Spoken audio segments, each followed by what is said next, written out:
Posibleng maging super typhoon ang Bagyong Leon ayon sa Pag-asa. Nakataas na sa signal number 2 ang Northern Luzon. Alamin natin ang latest sa weather bulletin mula kay Veronica Torres, ang weather specialist ng Pag-asa.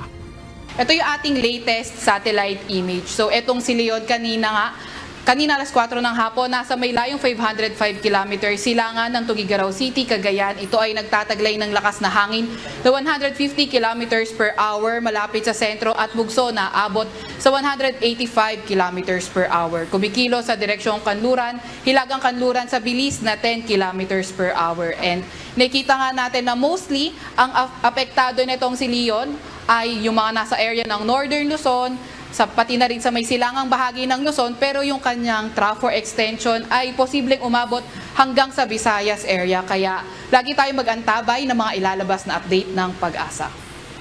Tignan naman natin itong magiging track ni Leon. So itong yellow area na ito, yellow-orange area, ito yung may mga malalakas na hangin at least 39 kilometers per hour. At itong red na area na ito, malalakas rin na hangin at least 89 kilometers per hour. And then, may kita nga natin itong enclosed na area na ito.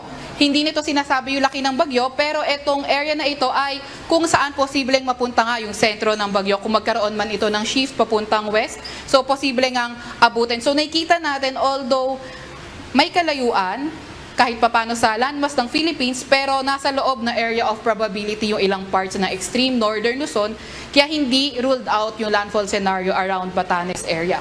So may kita nga din natin sa track, posible nga nitong pumunta sa may northwest direction bago mag-landfall sa eastern coast ng Taiwan.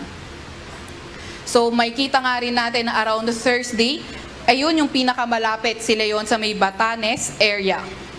And then, kagaya nga na nabanggit natin kanina, hindi ruled out ang landfall scenario kay Batanes dahil nasa loob ito ng area of probability.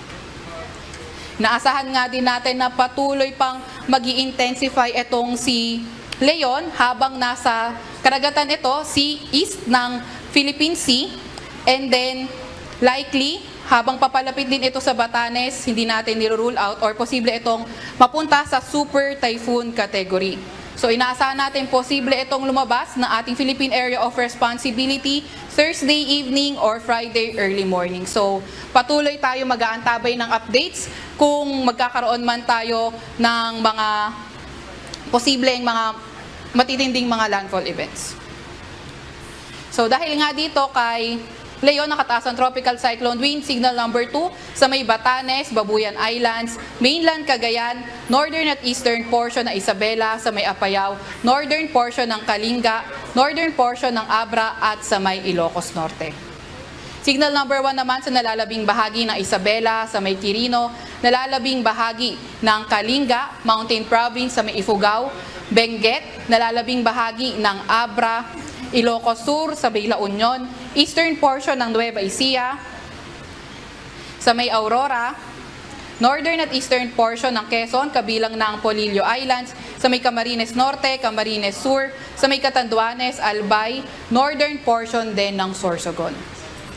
So, binabanggit nga natin na ang posibleng pinakamataas sa tropical cyclone wind signal na pwede nating maitaas during the passage of Leon ay pwedeng signal number 3 or 4. Pero pinakita nga natin kanina na posibleng maging super typhoon category itong si Leon, kaya hindi rin ruled out kung magtataas tayo ng signal number 5.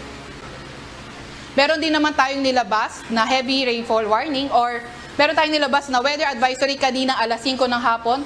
Ngayong hapon hanggang bukas ng hapon, asahan natin intense to torrential rains more than 200 mm sa Batanes at Cagayan, kabilang na Babuyan Islands.